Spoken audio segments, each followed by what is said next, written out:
Welcome back to Animal Crossing New Horizons. I'm dear darling, and shall we see what's going on our lovely island of Fawnhallow today?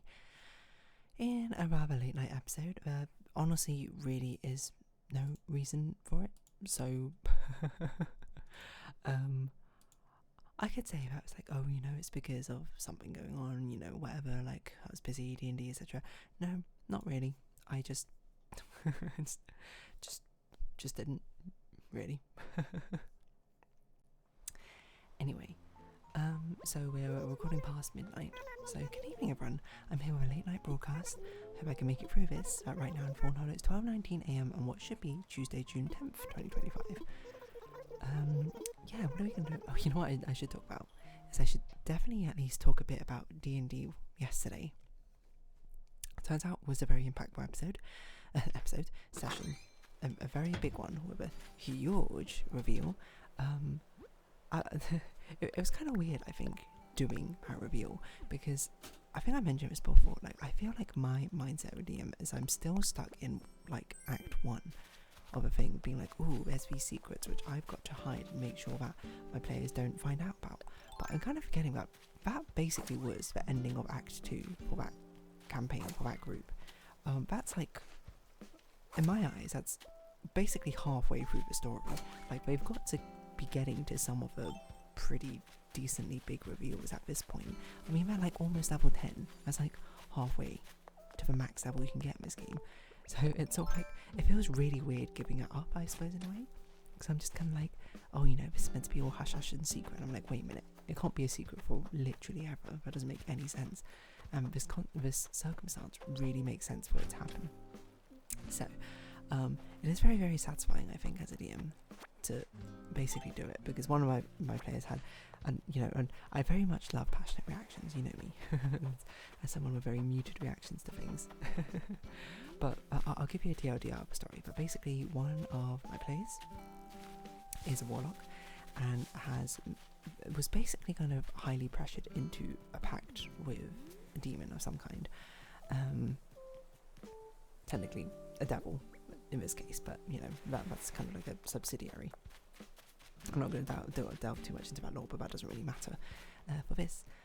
But yes, their character was very much pressured into this demonic deal, and has sort of been in great big fear about the demon being very upset with him, I suppose, and whatever like weird plotting this demon has.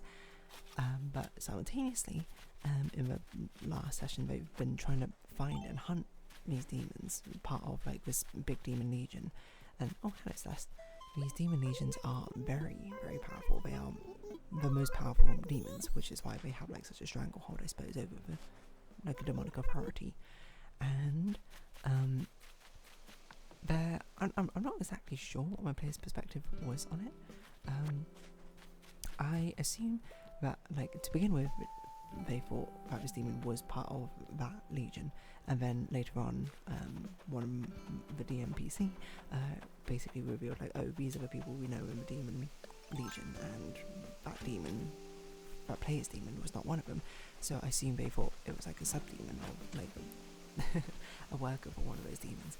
But then they had a chance to meet one of the demons, the demon of obsession, recently, who is, I think I spoke about before, but essentially she's kind of like a lawful demon, weirdly enough. She just kind of wants to make deals rather than just destroying everything in her wake, which is certainly unusual, I think, for a demon, but it's also the perfect demon to introduce him to, because if I introduce him to any other stronger demon, they're just immediately going to die. Well, not immediately, but you know, it's not going to, it makes no sense character-wise. So this is, if anything, one of the most passive demons, in a sense, or greater demons, I should say. But yes, and I spoke about it before, but basically this demon does exchanges. You give her something that you give up something that you really like, and she'll give you what you really want in return, essentially. She's kind of like a monkey's paw, I suppose, personified. So there's been a lot of discussions with my players, basically, like, what could we possibly give up, and what would be, like, adequate, and she obviously wants, like, really nice things, and, like, great things, but they fairly discussed and was like, we can't take that risk at the moment. We should, if anything, try and get information and perhaps start with something small. Now, they did pretty well to persuade, to be like, what do you possibly want from us? And then I was like, okay, well, what would it make sense that she wants from each of you? And then she basically listed off, she was like, I want that, that strange soul crystal which is residing in your body. I want your memories. I want your face or your voice. And then she got to the character who's a warlock and was like, you have some unquestionable source of magic, but for some reason it's obscure to me. I want to know whatever's going on with that. Or I want your magic, essentially. And then the players are like, well, okay, I mean, we know the answer for that. That doesn't really mean that much to us, but it seems to mean a lot to her. And that was a big thing. They were saying it's like, it would be really good if they could exchange something which didn't mean much to them, but somehow meant a lot to her. And I think, at least from my perspective, I can sort of peel back the curtain a little bit. As a DM, I was like, I think that makes sense to her because you'll see later why it's being obscure to her, but that unknown, the unknown drives people crazy. I don't see why it wouldn't drive her crazy, being like, why you've got so much magic residing in you, and yet its source is hidden to me, and that annoys me. Tell me why. So they were like, okay, we'll exchange that. In exchange, you need to give us information about, one of these NPCs essentially, which they're trying to save. And she says, that seems like a fair deal. Okay, and then she literally gives them the location of this NPC, and they are like, okay, that's good. And then they talk about it later and actually think, it's actually kind of revealing the fact that she knew so much about the situation in the first place. It turns out that they probably already know about it. And then the players say, okay, well, this is where we get our demon source from. And it's like, okay, this character gets their powers from the demon, who's called Lamaya. And then the other demon, a very powerful greater demon, called Echo, who is a demon of obsession, goes, Lamaya, who's Lamaya? And then that's a sort of moment where I think it's sort of just like oh no, why doesn't she know who Lamaya is? I mean, it's like, oh, Lamaya is this demon who gave a pact. And then I think I did, not to pat myself on my back a little bit, I think I did a nice job with it, about Miss Vim environment, I think, with this demon, of making everything feel very unsettling with her. Everything was rather creepy in the lead up to her, and then she was mostly just sort of sitting down, like not really paying attention to him, occasionally looking over, and then just the description of just hearing that, and her immediately standing up and walking over to the players was just like swear word moment. And then I basically did this cutscene where she's like, I don't know, basically, this demon when you talk about, there shouldn't be any other demons that I don't know about. And then she basically sort of like reaches in and sort of pulls out the essence of Lamaya, in a sense, and being like, and calls Lamaya a traitor, being like, I see, you're trying to hide. I kept it kind of vague because I'm not going to reveal a full story just like that, but this greater demon, for whatever reason, and that entire demon legion called the Desires called, hate Lamaya for some reason or another, or distrust her, or don't like her. But then she puts Lamaya back, and then I was like, wow, this is a great opportunity, and a very interesting opportunity for the character, where Echo basically goes, good news, you asked me before what I want, you have something I want, give me Lamaya. And everything that she is, every contract which she signed, or all these contracts which are intertwined with her. And then the player character basically runs and goes like, no, I'm not going to do that. Because as a DM, I was obviously very much pitching sort of the idea of being like, well, okay, you want to get rid of your contract, you want to get rid of a patron and break that. Here we go, here's the opportunity. Because it was foreshadowed way earlier, with the idea of being like, well, one way to get out of contract without fulfilling it is just to basically find someone who's more powerful, who can sort of overwrite the contract in a sense. There's that opportunity. And I was very interested to be like, what would my player do? Would they take that thing, or would they not? And the player character very fairly deduced was like, well, being with this patron is not good. Being with you seems like it would be even worse. I'm not going to confirm nor deny that necessarily. But they basically left, and another player who was not the warlock was basically going like WTF the entire time. Which was, I will say again, a fantastic feeling as a DM to be like, oh, the release of having that plot point be revealed, and also being able to get a reaction out of your players feels great. Like, obviously not everything will get a reaction because I do like to foreshadow things, so things should be guessable, things should be, you know, understandable in that sense. Like, I feel like if my players ever go like that came out of nowhere and it was something which was not meant to come out of nowhere, then I certainly would feel like, oh, I kind of failed in setting up this plot point.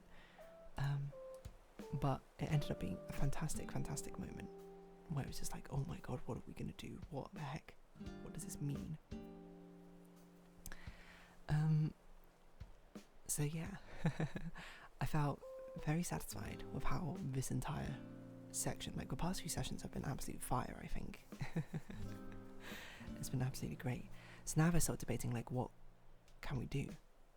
And it's opened up so many interesting possibilities for them, because I think it answered like a lot of the questions they already had a decent guess of what the answer was, but this has opened up like a whole new plot point for them and a new discussion point, because it seems from a thing that not only is Echo very strong, Lamaya is not as strong as Echo, and now there is like a sort of leverage. It's sort of like putting the power back into the player's hands. So much of what the entire campaign has so far been the dominion, I suppose, of the patron over the character, which is fine. That is literally, I suppose, what the player wanted within this dynamic. But to me, I'm like, the character will eventually grow and become strong. At some point, there has to be some sort of dynamic, not inversion, but shifting, right? It can't be one note forever. Or maybe it can be.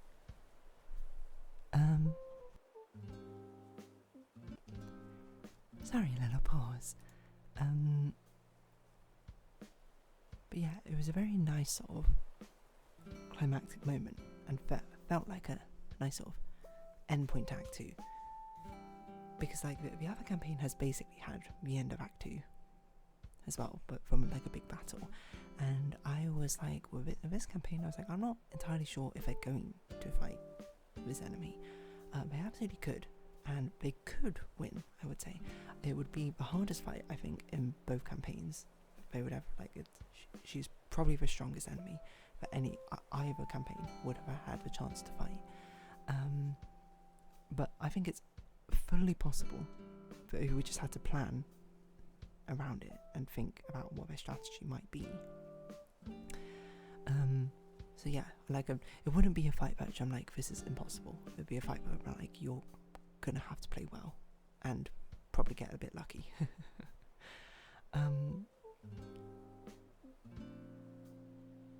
So yeah, and I was a bit worried, being like, oh, you know, that there's a distinct possibility that they go into this and they don't fight, which is totally fair, and they don't make any deals whatsoever, and thus get no information. And then I'm like, okay, but this should be the end of Act 2. It'd be a bit of a shame not to have like nice sort of big climactic moment. But I'm thankful we got it.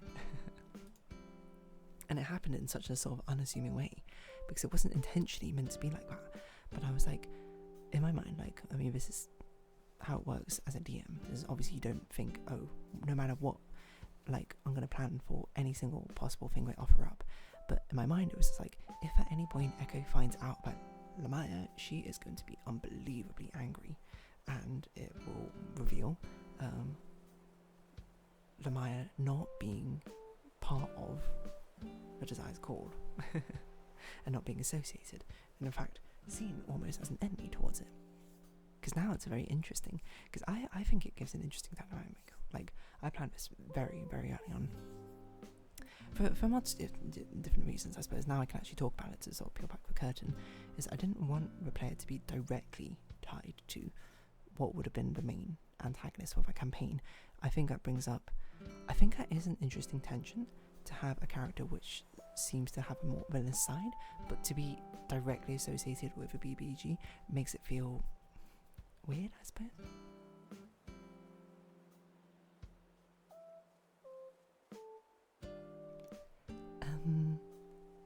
But yes, now it gives a very interesting decision of like an enemy of an enemy is my friend. I feel like it's too late. Like, I can't think about how to talk about this properly, so maybe I'll talk about it more tomorrow. So, in any case, it was very exciting. So, on that note, I'm going to wrap this episode up here. If you haven't watched, thank you very much. It's been Animal Crossing New Horizons. I've been dear darling. Likes, comments, subscription, shares, greatly appreciated. Socials, Discord down below. Hope to see each other again, but for now, it's farewell. So until next time. Bye bye for now.